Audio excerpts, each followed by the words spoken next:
guys! Ang motif naman this week ay sunflower.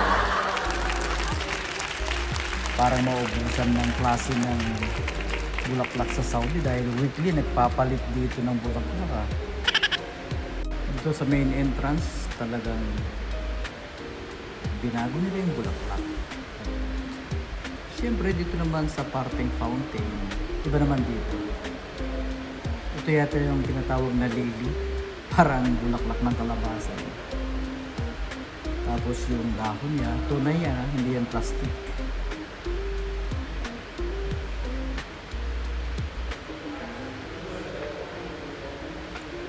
At syempre, hindi rin nawawala dito sa parteng entrance ng elevator na nakakatakot pag nasagi ito, sure, basag.